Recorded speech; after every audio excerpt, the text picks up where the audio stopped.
विशाल जहाज पास के बंदरगाह पर रुका था। सैनिक गोता लगाते हुए नीचे उतर रहे थे और गिनती से बाहर सामान उतारकर जमीन पर ढेर लगा रहे थे, जैसे पहाड़ खड़े कर दिए हों। ये मिंग ने जिज्ञासा से पूछा, तुमने तो कहा था वेस्ट सी में कुछ नहीं है, तो ये सब माल कहाँ से आया? जियांग एक्सुई ने एक नज़र डालकर कहा, मैंने सम्राट को कहते सुना था कि वेस्ट सी के भीतर गहरे कई टापू है। वहाँ संसाधन बहुत है, असल में ईस्ट सी से भी ज्यादा समृद्ध। पर वेस्ट सी के लोग जमीन वालों से मिलना जुलना पसंद नहीं करते, कोई ट्रेड ब्रिज नहीं बनता। ये मिंग बोला, व्यापार तो सामान्य बात है। अगर आइसोलेशन है, तो जरूर कोई कारण होगा, पीछे कोई मॉन्स्टर या रहस्य छिपा होगा। जियांग एक्सुई ने आंखें झपकाईं। तो क्यों न हम वेस्ट सी चलें? ये मिंग ने तुरंत सिर हिलाया। नन, अभी नहीं। बहुत दिन से बाहर हूं, कई काम अधूरे हैं। वक्त नहीं है। जियांग एक्सुई ने होंठ सिकोड़कर कहा, ठीक है, भूल जाओ। ये मिंग बोला, हमने साथ में बहुत जगह देख ली है। अब तुम्हें लौटना चाहिए। जब मैं अपने काम निपटा लूंगा, मैं खुद तुम्हारे पास आऊंगा। जियांग एक्सुई ने सिर हिलाया। हाँ, अब वापस जाना चाहिए। तुम सही हो। मैं साधना जारी रखूंगी और देवत्व तक पहुंचूंगी। प्रिंसेस फेंग ये कर सकती है, तो मैं भी कर सकती हूं। ये मिंग के मन में आया, फिर फेंग का नाम क्यों ले रही है? कहीं ईर्ष्या तो नहीं? अगली सुबह समुद्र तट पर जियांग एक्सुई ने विदा ली। वह प्रिंसेस सुजाकू की पहचान के साथ वापस सुजाकू डायनेस्टी लौट गई। सम्राट ने उसके साथ बुरा व्यवहार नहीं किया, लेकिन पिछले घटनाओं से उसका मन टूट गया था और वह कुछ ही दिनों में फिर सेक्लूजन में चली गई। जियांग एक्सुई से बिछड़ने के बाद ये मिंग होटू डायनेस्टी लौटा और हाओशन रिलीजन की प्रचार योजना में लग गया। सीट ऑफ गॉड के नीचे खड़े सफेद कपड़ों वाले आदमी ने उसे वचन दिया था कि बलिदान की समस्या से छुटकारा मिलेगा, लेकिन बदले में हाओशन रिलीजन को पूरे टियान्युन महाद्वीप की नंबर 1 ऑर्थोडॉक्स धर्म बनाना होगा। यह कठिन काम था, क्योंकि 5 डायनेस्टीज और 4 सेक्रेड लैंड्स उसे हेरेटिक मानते थे। उसने पहले से आदेश दे रखा था कि लोग डूम्सडे की भविष्यवाणी फैलाए और कहें कि केवल हाओशन रिलीजन ही बचा सकता है। कुछ समय हो चुका था, ये मिंग जानना चाहता था कि असर कैसा पड़ा। हाओशन रिलीजन हेडक्वार्टर्स में सभा।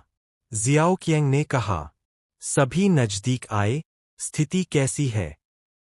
ये टियानन ने हाथ जोड़कर कहा, प्रोपेगेंडा काफी स्मूथ चल रही है।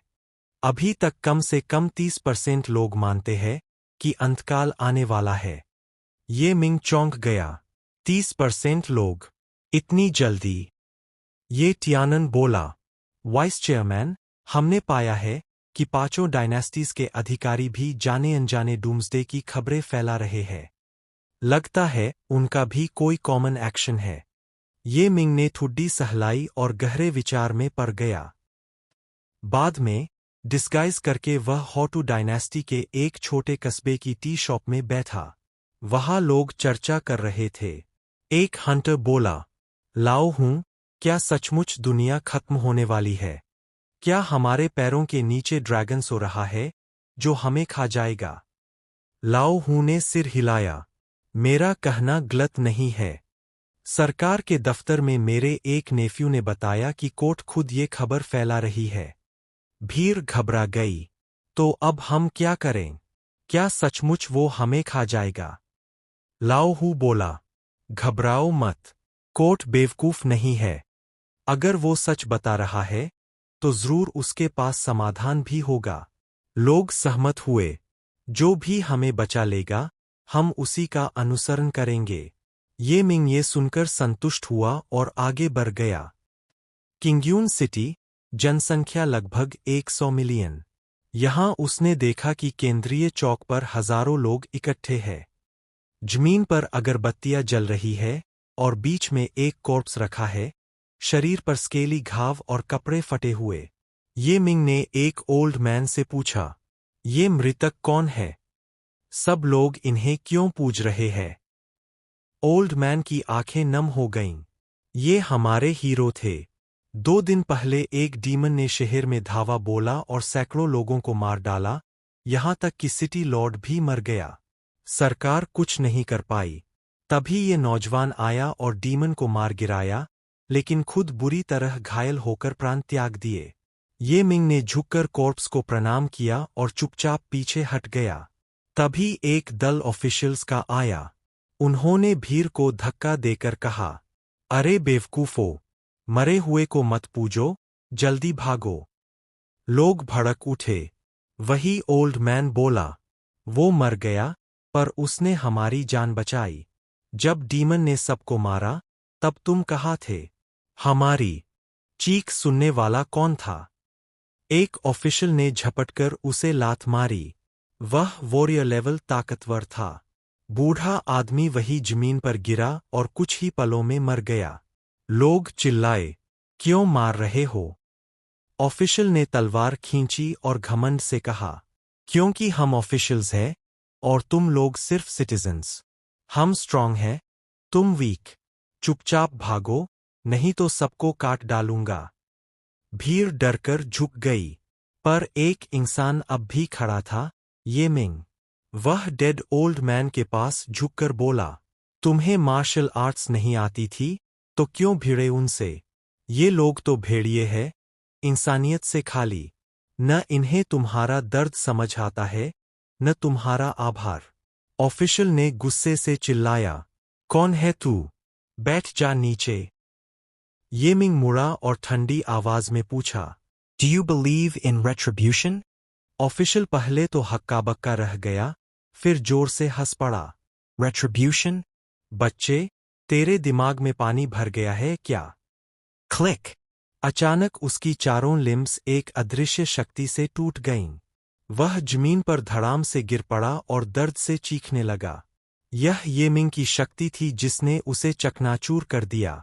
ये मिंग ने ठंडे स्वर में कहा, अगर आसमान में रिट्रिब्यूशन नहीं है, तो मैं खुद करूंगा। अब मानता है। अब ऑफिशियल डर से कांप गया। उसे समझ आ गया कि सामने एक भयानक ताकतवर खड़ा है। वह गिड़गिड़ाते हुए बोला, हाँ हाँ, विलन को यही सजा मिलनी चाहिए, मैं डिजर्व करता हूं। ये मिंग ने सिर्फ एक शब्द कहा, रोल। बाकी ऑफिशियल्स जान बचाकर भाग गए और भीड़ खुशी से चिल्ला उठी। लेकिन पलक झपकते ही ये मिंग गायब हो गया। लोग देख ही नहीं पाए कि वह कब और कैसे चला गया। इसके बाद ये मिंग कई जगहों पर गया। हाओशन रिलीजन का प्रोपेगेंडा तेजी से फैल रहा था। अब और ज्यादा लोग डूम्सडे के बारे में जान चुके थे। 5 डायनेस्टीज भी जानबूझकर ये खबरें फैला रहे थे, जिससे देखते देखते पूरा महाद्वीप इसकी चर्चा करने लगा। अब बस कुछ ही समय की बात थी जब पूरा टियान्युन कॉन्टिनेंट डिवारा के बारे में जान जाएगा। इसी बीच होटू डायनेस्टी का महल बंद कर दिया गया। सुरक्षा इतनी कड़ी थी कि कोई भी 300 कदम से आगे नहीं जा सकता था। हाल ही में एक यंग प्रिंस बगीचे की ओर गया तो गार्ड्स ने रोक लिया। अगर उसके साथ पैलेस का अटेंडेंट न होता और वह प्रिंस होने का सबूत न देता, तो उसे वहीं मार दिया जाता। होटू हॉल, जो बलिदान का महल था, आमतौर पर कभी नहीं खुलता। लेकिन इस समय वहां 5 एम्परर्स और एक रहस्यमय व्यक्ति इकट्ठा थे। वह व्यक्ति सुनहरे वस्त्र पहने था, शरीर विशाल, नाक चौकोर और व्यक्तित्व अद्वितीय। वही था गोल्डन गार्डियन, 5 तत्वों का वंशज और सच्चा गॉड लॉर्ड। उन 6 लोगों के बीच एक 3 फुट ऊंची मूर्ति रखी थी। ऊपर 8 नुकीले सिर, नीचे 9 छेदों वाला बहुरंगी स्पार। उस स्पार से जीवन की प्रचंड शक्ति निकल रही थी। हर हार्टबीट पर समय ठहर जाता और अंतरिक्ष तक विकृत हो जाता।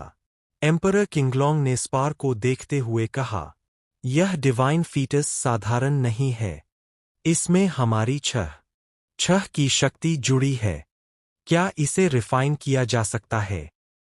गॉड लॉर्ड ने कहा, हम 6 लॉन्जेविटी रियल्म में है। यह डिवाइन फीटस अभी सोया हुआ है। हम, दार्जिलिंग शेंटोंग, मिलकर करेंगे तो इसकी विल को डोमिनेट कर सकते हैं। उस समय हम 6 रिजेंट किंग्स देवता जैसे हो जाएंगे। चारों गॉड्स हमारी बराबरी नहीं कर पाएंगे। पांचों एम्परर्स यह सुनकर मान गए। XUANW एम्परर बोला, हम 6 मिलकर डिवाइन फीटस को कंट्रोल करेंगे। लेकिन ऑर्डर देने से पहले सबकी सहमति जरूरी होगी। अगर जरा भी असहमति हुई तो फीटस की विल में कंफ्यूजन पैदा होगा। और वैसे भी उसकी मूल विल पूरी तरह मिटेगी नहीं, उसमें थोड़ी ऑटोनॉमी रहेगी। सुजाकू एम्परर ने कहा, यह और अच्छा है। बिना सेल्फ कॉन्शियसनेस वाला देवता ट्रू मेन गॉड नहीं बन सकता। बाई हु एम्परर के चेहरे पर चिंता और उम्मीद थी। क्या यह सचमुच मेन गॉड बन सकता है? गॉड लॉर्ड बोला, मुश्किल है, लेकिन संभव है। जैसे ही हमारे पास लॉर्ड गॉड होगा, हम पूरे मानव सभ्यता को यूनिफाई कर देंगे। किंगलोंग एम्परर ने ठंडी आवाज में कहा, इतनी जल्दी मत बहको। कॉन्फ्यूशनिज्म के पास भी एक मास्टर गॉड है। रास्ता धीरे धीरे चलता है, कदम छोड़कर नहीं कूद सकते। फैसले के बाद छहों ने डिवाइन फीटस के चारों ओर बैठकर अपनी शक्तियां जुटाईं। उनकी विल चमकते प्रकाश की तरह फीटस में प्रवेश करने लगी। लेकिन फीटस के ज्ञान समुद्र में एक अद्भुत डिफेंसिव अरे सक्रिय था। छहों की संयुक्त शक्ति भी उसे खोल नहीं पा रही थी। तब गॉड लॉर्ड ने अपनी दिव्य शक्ति से एक तलवार बनाई, गॉड फॉर्म। W जून के पास W सोल होता है। W सोल से ऊपर युशन, फिर युनिंग, और अंत में गॉड फॉर्म। केवल वुशन ही गॉड फॉर्म का प्रयोग कर सकता है। यह अत्यंत शक्तिशाली था, और वॉकिरी के बीच लड़ाई अक्सर इन्हीं गॉड फॉर्म्स की टक्कर होती थी। गॉड लॉर्ड का गॉड फॉर्म फीटस की स्पिरिचुअल वर्ल्ड में घुस गया। बाकी 5 एम्परर्स चौंक गए। असल में वे आपस में पूरी तरह भरोसा नहीं करते थे। अगर गॉड लॉर्ड यह कर रहा है, तो क्या वह कोई चाल चल रहा है? गॉड लॉर्ड बोला, अगर यह अरे तोड़ना है, तो हमें सबको अपने गॉड फॉर्म उतारने होंगे। किंगलोंग एम्परर ने ठंडी हंसी हंसी, अगर तुम्हारा गॉड फॉर्म फंस गया तो हमें कौन बचाएगा? और वैसे भी हम तुम पर विश्वास क्यों करें? गॉड लॉर्ड ने व्यंग्य से कहा, बाहर तुमने इतने गॉड लेवल गार्ड्स तैनात किए हैं। बताओ, तुम्हारे खिलाफ अंदर कौन सा ट्रैप लग सकता है? सुजाकू एम्परर ने कहा, बाहर सुरक्षित है, लेकिन भीतर? अगर फीटस के भीतर तुमने कोई जाल बिछाया हो तो? गॉड लॉर्ड ने लंबी सांस छोड़ी, अगर मैं अकेले रिफाइन कर सकता तो तुम लोगों को बुलाता ही क्यों? रिफाइन करते ही मैं लॉन्जेविटी 8 रियल्म्स में पहुंच जाऊंगा। सोचो, अगर ऐसा हो गया तो तुम पांचों डायनेस्टीज मेरा सामना कर सकते हो। पांचों एम्परर्स चुप हो गए। यह सच था। यदि कोई 8 रियल्म्स पावरहाउस उनके खिलाफ हुआ तो उनका वजूद मिट जाएगा। आखिरकार उन्होंने सहमति में नजरें मिलाईं। XUANW एम्परर ने चेतावनी दी, अगर तूने जरा भी चाल चली, तो पांचों मिलकर तेरे गॉड फॉर्म को यही नष्ट कर देंगे। गॉड लॉर्ड ने शांत स्वर में कहा, क्या तुम्हें लगता है कि मैं इतना एरोगेंट हूं कि एक साथ 5 से लड़ने का सोचूंगा? पांचों एम्परर्स ने बार बार सोचकर आखिर अपने गॉड फॉर्म्स भी उतारे और स्पिरिचुअल वर्ल्ड में प्रवेश किया। अब छहों के संयुक्त हमले से डिफेंसिव अरे ढीला पड़ने लगा। 1 घंटे बाद अचानक अरे ढह गया। बीच में सफेद रोशनी की एक किरण चमकी। गॉड लॉर्ड की आंखें चमक उठीं। उसने उत्साहित होकर कहा, वही है, डिवाइन फीटस की स्लीपिंग विल। बस इसे सरेंडर कर लो और हमारा महान कार्य पूरा हो जाएगा। पांचों एम्परर्स और गॉड लॉर्ड मिलकर क्रिस्टल लाइट को निहार रहे थे। उस लाइट से जो शक्ति निकल रही थी, वह जीवन से भरी हुई, नोबल, एरोगेंट और अद्वितीय थी। सिर्फ उस श्वास को महसूस करके ही उनके दिल की धड़कन तेज हो गई। मन में एक ही विचार उठा, अगर यह डिवाइन बॉडी उनके हाथ लग जाए, तो क्या वे सीधे चंगशेंग 8 रियल्म्स में प्रवेश नहीं कर सकते? यहां तक कि लॉर्ड गॉड बनने की कोशिश भी कर सकते हैं। गॉड लॉर्ड ने धीमे स्वर में गुनगुनाया, शिव, और उसके साथ ही उसका डिवाइन फॉर्म सबसे पहले क्रिस्टल लाइट में समा गया। बाकी 5 एम्परर्स को शक तो था, लेकिन यह डर भी था कि अगर वे देर कर गए तो गॉड लॉर्ड डिवाइन फीटस की विल को रिफाइन कर लेगा और वे पीछे रह जाएंगे। इसलिए वे पांचों भी लगभग उसी समय क्रिस्टल लाइट में कूद पड़े और अपनी स्पिरिचुअल पावर से रिफाइनिंग शुरू कर दी। लेकिन जैसे ही वे पांचों एम्परर्स जिंगवैंग के भीतर पहुंचे, उन्हें एक विशाल और अजीब स्पेस मिला। इस जगह में न वे सोच पा रहे थे, न हिल पा रहे थे। ऐसा लग रहा था मानो समय और स्थान ही रुक गए हों। पांचों एम्परर्स वहीं जमे खड़े थे, चेहरे पर उम्मीद और सतर्कता का मिश्रण। उसी समय गॉड लॉर्ड उनके बीच प्रकट हुआ। वह हल्की मुस्कान के साथ बोला, पांचों महाराज, क्या आपने नहीं सोचा कि मैं पहले ही गुप्त तरीके से डिवाइन फीटस को रिफाइन कर चुका हूं? इसकी शक्ति तुम पांचों से कहीं ज्यादा है। अब मेरे साथ मिलकर देखो, क्या तुम लोग मेरा मुकाबला कर सकते हो? सच कहूं तो मैंने सोचा भी नहीं था कि तुम इतने आसानी से फंस जाओगे। ग्रीड हमेशा इंसान से गलती करवाता है। पर चिंता मत करो, मैं तुम्हारे फिजिकल बॉडीज का सही उपयोग करूंगा। पांचों डायनेस्टीज की ताकत को जोड़कर मैं फिर से 5 एलिमेंट्स गॉड्स को जन्म दूंगा। और जब यह डेटी प्रकट होगा, तब वह भविष्य का 5 एलिमेंट्स एम्परर होगा। उस पल डिवाइन फीटस से 6 किरणें निकलीं, जिनमें जीवन की अत्यंत गहरी शक्ति थी। ये किरणें पांचों एम्परर्स और गॉड लॉर्ड के शरीर में समा गईं। इस समय वे अपने शरीरों से अलग, विचारहीन और कमजोर स्थिति में थे, इसलिए वह शक्ति सीधे उनके भीतर समा गई। पांचों एम्परर्स ने अचानक आंखें खोलीं। किंगलोंग एम्परर ने कहा, डिवाइन फीटस रिफाइन हो चुका है। अब हम सब अपनी अपनी डायनेस्टीज लौटें और रिसोर्सेज इकट्ठे करें, ताकि यह डिवाइन फीटस जन्म ले सके। गॉड लॉर्ड ने जोड़ा, इसे परिपक्व करने के लिए असंख्य रिसोर्सेज चाहिए। जो भी लागत होगी, उसे हम 6 बराबर बांटेंगे। बाकी चारों एम्परर्स ने सिर हिलाकर हामी भरी। कुछ समय बाद किंगलोंग, सुजाकू, एक्सयूएनडब्ल्यू और बाईहू एक-एक करके चले गए। केवल गॉड लॉर्ड और अर्थ गार्डियन एम्परर रह गए। अब पांचों डायनेस्टीज और गोल्डन गार्ड पूरी तरह तैयारियों में लगेंगे, ताकि डिवाइन फीटस को जन्म देकर 8 रियल्म्स गॉड बनाया जा सके। इस सब से बेखबर ये मिंग अब भी हॉशिनिज्म के डूम्सडे प्रोपेगेंडा में व्यस्त था। हॉटू हॉल की इस गुप्त सभा के अगले ही दिन हॉटू डायनेस्टी ने सम्राट का आदेश जारी कर दिया। अब सरकार खुलेआम जनता में एंड टाइम और डिवार की भयावहता फैला रही थी और चेतावनी दे रही थी कि सिर्फ महान गॉड ऑफ हेवन ही उन्हें बचा सकता है। अचानक यह खबर फैल गई और लोग घबराकर जीने की उम्मीद खोने लगे। मगर अधिकारियों ने भरोसा दिलाया कि हेवनली गॉड जल्द ही प्रकट होकर सबको बचाएगा। यह सब इतना अचानक हुआ कि ये मिंग कुछ देर के लिए चौंक गया। लेकिन उसने तुरंत आदेश जारी किया, हाओशन पोप बाहर ऐलान करे कि टियान्युन गॉड कोई 10,000 साल से जीवित ओल्ड मैन है, और उसे हाओशन ने आदेश दिया है कि संकट आने पर मानवता को बचाए। बात सच निकली, पांचों डायनेस्टीज भी यही बातें कह रहे थे। पर असल में उनके लोकल ऑफिशियल्स को पता ही नहीं था कि टियान्युन गॉड कौन है। उनके प्रोपेगेंडा में गड़बड़ियां थीं। जब लोगों ने सुना कि टियान्युन गॉड कोई 10,000 साल का बूढ़ा है, तो बहुतों ने इसे सच मान लिया और समझा कि यह भी ऊपर से आई हुई सूचना ही है। ये मिंग ने इसी गड़बड़ी का फायदा उठाया। मड्डी वाटर में मछली पकड़ते हुए उसने मौका लिया और हॉशिनिज्म के 8 किंग्स की छवि को जनता में और फैलाया। उसने पक्का आदेश दिया कि सारे पोप्स आम लोगों को पैसे देकर प्रचार करें। इस काम के लिए हॉशिनिज्म ने 5 ट्रिलियन से कम खर्च की इजाजत ही नहीं दी। 3 दिनों में ही डूम्सडे, हेवनली गॉड और 10,000 साल के भगवान की खबर पूरे यूएन वर्ल्ड में फैल गई। पांचों डायनेस्टीज जांच भी नहीं कर पाए थे कि ये अफवाहें कहाँ से निकलीं, तभी 4 ग्रेट गॉड्स ने कार्रवाई शुरू कर दी।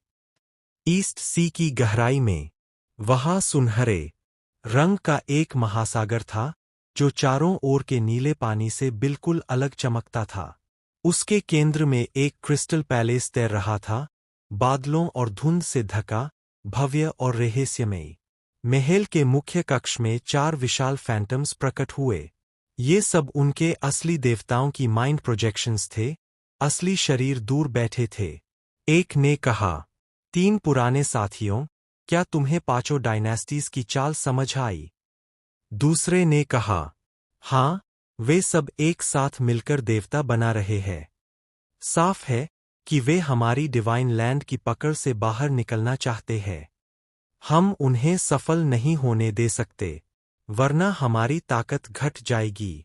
तीसरे ने चिंता से कहा, बिल्कुल, अगर वह गॉड पैदा हो गया तो शायद हमारे नियंत्रण में रहे गॉड्स विल पर कब्जा कर ले। तब टियान्युन कॉन्टिनेंट में हमारी जगह ही कहाँ बचेगी? चौथे ने ठंडी आवाज में कहा, ये चींटियां क्या जानती है हमारी गहराई? हमारी पकड़ सिर्फ टियान्युन कॉन्टिनेंट तक नहीं है, उससे भी आगे है। मुझे और कुछ कहने की जरूरत नहीं, बस इन्हें सबक सिखाना है। लेकिन एक और फैंटोम ने विरोध किया, नहीं, बीस्ट एम्परर और डीमन एम्परर भी इसी महाद्वीप पर नजर गड़ाए बैठे हैं। अगर अभी 5 डायनेस्टी से हमारी टक्कर हुई तो असली फायदा वही उठाएंगे। तो क्या करें? क्या चुपचाप देखते रहें? एक देवता ने झुझलाकर कहा, नहीं, हमें सीधे नहीं भिड़ना चाहिए, दबाव डालना चाहिए। सोर्स शेन्हाई ने कहा, हम घोषणा करते हैं कि 3 दिन बाद यूनियन शेन्हाई क्रिस्टल पैलेस में पैंथियन कॉन्फ्रेंस होगी। 5 एम्परर्स और गॉड लॉर्ड सब आएंगे। वहीं हम उन्हें सचेत कर देंगे। एक और डेटी बोला, तो फिर कोई कारण भी होना चाहिए। दूसरे ने सुझाव दिया, 5 डायनेस्टीज में जो छोटे वाइल्ड गॉड्स हैं, उन्हें हम माउंटेन गॉड्स और लैंड स्पिरिट्स के रूप में दर्ज कर सकते हैं। साथ ही जल्द ही चैंक्शन रोड खुलने वाली है, तो उसके टोकन्स भी यही बांट देंगे। इससे कुछ ताकतें हमारी ओर खिंच आएंगी। एक और देवता ने मुस्कराकर कहा, हम इसे और भव्य बना सकते हैं। कई साल से हमने डिसाइपल्स को पब्लिकली रिक्रूट नहीं किया है। इस बार पैंथियन कॉन्फ्रेंस में हम 12 डिसाइपल्स चुनेंगे। दूसरे ने जोड़ा, तो एटर्नल माउंटेन भी 12 डिसाइपल्स चुनेगा। फिर सोर्स शेन्हाई और इमोर्टल टेम्पल ने भी यही घोषणा की, सब 12 डिसाइपल्स लेंगे। इस तरह चारों महान देवताओं ने एक साथ डिसाइपल्स लेने का फैसला किया। यह समाचार जैसे ही फैला, पूरी दुनिया हिल उठी। ये मिंग ने यह खबर सुनी और मुस्कराया। 5 डायनेस्टीज का प्रोपेगेंडा पहले ही अस्तव्यस्त था और हॉशिनिज्म की चाल आसान बन गई थी। पर अब नया खेल शुरू हो चुका था। चारों देवता पैंथियन कॉन्फ्रेंस बुला रहे थे, जहां देवत्व के टोकन्स बांटे जाएंगे, डिसाइपल्स चुने जाएंगे और देवताओं का खेल एक नए स्तर पर पहुंचेगा। कहा गया था कि ये मिंग देवताओं और पृथ्वी के डिसाइपल्स को रिक्रूट करना चाहता था। तभी उसके मन में एक आइडिया आया, 4 ग्रेट डिवाइन लैंड्स के डिसाइपल्स 5 ग्रेट डायनेस्टीज से ऊपर माने जाते हैं और उनके पास गॉड्स को एनक्लोज करने की शक्ति होती है। अगर वह डिवाइन लैंड्स ज्वाइन कर पाए तो यह उसकी फ्यूचर प्रैक्टिस में भी मदद करेगा। उसे वेगली महसूस हो रहा था कि जल्द ही 5 डायनेस्टीज और 4 डिवाइन लैंड्स के बीच कॉन्फ्लिक्ट फूट पड़ेगा। डिवाइन लैंड्स में एंट्री ले लेने से उसके पास फ्यूचर में ज्यादा फ्रीडम होगी। 5 डायनेस्टीज इस मुद्दे पर हॉशिनिज्म की प्रोपेगेंडा से भी ज्यादा सेंसिटिव थे। वे अपना पूरा ध्यान पैंथियन पर लगाए हुए थे। उनके रूलर्स को पता था कि पैंथियन असल में 5 डायनेस्टीज को टारगेट करने आया है। अगर जरा भी गड़बड़ हुई तो दोनों पक्षों के बीच फुल कॉन्फ्लिक्ट हो सकता है, इसलिए पूरी तैयारी जरूरी थी। ये स्थिति हाउशन रिलीजन के लिए रेयर अपॉर्चुनिटी थी। उनके फॉलोअर्स तेजी से बढ़ने लगे। खासकर टिंचाओटंग में मेंबर्स की संख्या जियोमेट्रिक रूप से बढ़ रही थी और उनमें कुछ पियरलेस जीनियसेस भी शामिल हो गए थे। हाउशन रिलीजन हेडक्वार्टर्स में सभा, लीडर जियाओकियांग, एसोसिएट लीडर ये मिंग और बाकी सारे एल्डर्स इकट्ठा हुए। जियाओकियांग ने कहा, हाल ही में बहुत कुछ हुआ है, आप सबको पता ही है। आपके क्या जजमेंट्स है? ग्रेट एल्डर ये टियानन आगे बढ़े और कहा, चीफ प्रीस्ट और डेप्यूटी बिशप, हमारे पास जो जानकारी है उसके अनुसार 5 डायनेस्टीज साफ तौर पर एकजुट हो गए हैं। उनका मकसद 2 है, 4 गॉड्स के खिलाफ जाना। एक और एल्डर, जिनकी लंबी वाइट बियर्ड थी, चेहरा लालिमा लिए और कमर पर ग्रीन गोर्ड लटका था, उनका नाम था ली जीरन। उन्होंने दाढ़ी सहलाते हुए कहा, 5 डायनेस्टीज ने मिलकर गॉड्स बनाने का फैसला किया है। ये असल में 4 डिवाइन लैंड्स की क्वालिफिकेशन छीनने जैसा है। वे इसे बर्दाश्त नहीं करेंगे। पैंथियन के मामले में 4 डिवाइन लैंड्स जरूर पलटवार करेंगे। और अगर हालात बिगड़े तो टियान्युन कॉन्टिनेंट पर बड़ी तबाही आ सकती है। तीसरे एल्डर, युए चंगशेंग, जिनका चेहरा जामुन जैसा लाल था और जो ग्रीन ब्रोकेड पहने थे, हाथ में ब्लैक बीड्स की माला लिए खेल रहे थे, बोले, डिटेल्स में तो हमें सब पता नहीं, लेकिन ओवरऑल ट्रेंड साफ है। डिवाइन लैंड्स और डायनेस्टीज के बीच लड़ाई पक्की है। एक्सटेंट पता नहीं, लेकिन इतना तय है कि इस मौके का इस्तेमाल करके हमारा हॉशिनिज्म बहुत ग्रो कर सकता है। जियाओकिंग ने सिर हिलाकर ये मिंग से पूछा, डेप्यूटी, तुम्हारी क्या राय है? ये मिंग बोला, पैंथियन पर 4 डिवाइन लैंड्स डिसाइपल्स रिक्रूट करेंगे। मेरा मानना है, हमें इस मौके पर कुछ अंडरकवर एजेंट्स भेजने चाहिए। ली जीरन बोले, आइडिया अच्छा है, लेकिन डिवाइन लैंड्स में एंट्री के कंडीशंस बहुत हाई है। ऐसे टैलेंट्स मिलना मुश्किल है। और अगर मिल भी गए तो उन्हें रिस्क पर क्यों डालें? उन्हें यही ट्रेन करना बेहतर है, ताकि वे हाओशन रिलीजन की बैकबोन बने। ये मिंग हंसकर बोला, तो फिर अगर मैं खुद जाऊं तो? सब चौंक गए। क्या डेप्यूटी खुद जाएंगे? ये मिंग ने सिर हिलाया। हाँ, मेरी स्ट्रेंथ उतनी हाई नहीं और मेरी क्वालिफिकेशंस भी बस एवरेज है। मुझे घुसना मुश्किल नहीं होना चाहिए। ये टियानन बोला, लेकिन डेप्यूटी बिशप, ये रिस्क लेने की क्या जरूरत है? डिवाइन लैंड में अंडरकवर बनना बेहद खतरनाक है। ये मिंग ने गहरी सांस ली। सच है, मैंने टियान्युन में बहुत दुश्मन बनाए हैं। हाओशन के डेप्यूटी लीडर की आइडेंटिटी मैं खुलकर इस्तेमाल नहीं कर सकता। मुझे एक बैकर चाहिए। और फिर मैं डिवाइन लैंड्स को बेहतर समझना चाहता हूँ। फ्यूचर में अगर हमें हॉशिनिज्म को सबसे ऊपर ले जाना है और टियान्युन को यूनिफाई करना है, तो ये जरूरी है। युए चंगशेंग ने पूछा, डेप्यूटी, आप किस डिवाइन लैंड को ज्वाइन करना चाहते हैं? ये मिंग बोला, अभी सोचा नहीं। क्या एल्डर्स मेरी मदद कर सकते हैं? ये टियानन बोला, 4 डिवाइन लैंड्स में सोर्स शिन्हाई और एटर्नल गॉड माउंटेन सबसे स्ट्रांग है, खासकर सोर्स शिन्हाई तो उनका हेड है। युए चंगशेंग ने सहमति जताई। हाँ, सोर्स शिन्हाई और एटर्नल गॉड माउंटेन कई सिविलाइजेशंस तक फैले हैं। टियान्युन कॉन्टिनेंट तो उनके कंट्रोल में आने वाले वर्ल्ड्स में से बस एक है। इमोर्टल टेम्पल और हेवनली गॉड लैंड भी वर्ल्ड्स कंट्रोल करते हैं, लेकिन वे कंपैरेटिवली वीक है। ये मिंग ने पूछा, तो क्या 5 डायनेस्टीज का 4 डिवाइन लैंड्स के खिलाफ जीतने का कोई चांस ही नहीं? ये टियानन बोला, इतना भंग। 4 डिवाइन लैंड्स चाहे स्ट्रांग हों, लेकिन अपनी पूरी शक्ति टियान्युन में नहीं लगा सकते। और अभी कॉन्टिनेंट पहले से ही अनस्टेबल है। अगर वे स्मार्ट है, तो ऐसे समय में फुल स्केल वॉर अवॉइड करेंगे। ये मिंग ने सोचा, तो फिर मैं सोर्स शिन्हाई ज्वाइन करूं? ये टियानन ने सिर हिलाया।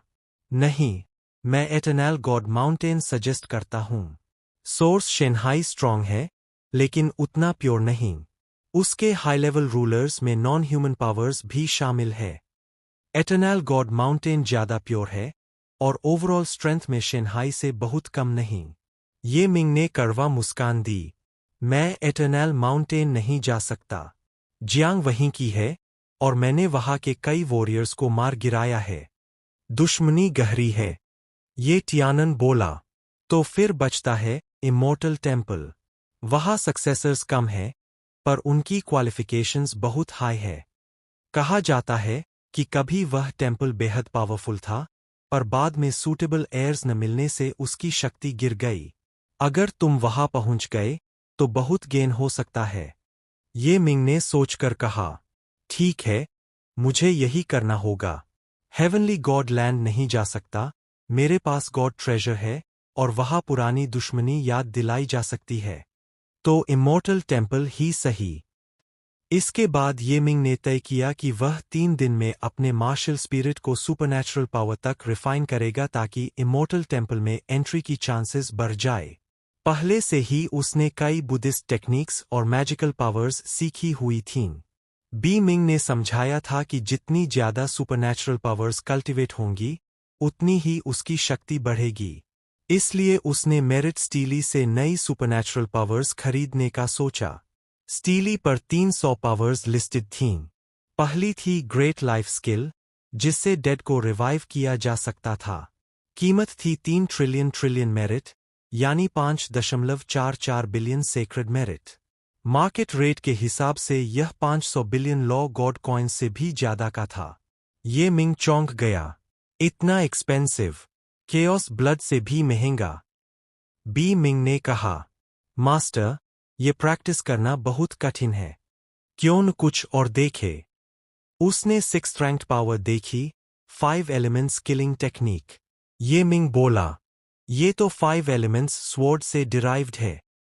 बी मिंग ने पुष्टि की, हाँ, मार्शल आर्ट्स से ही मार्शल सुपरनैचुरल पावर्स रिफाइन की जा सकती है।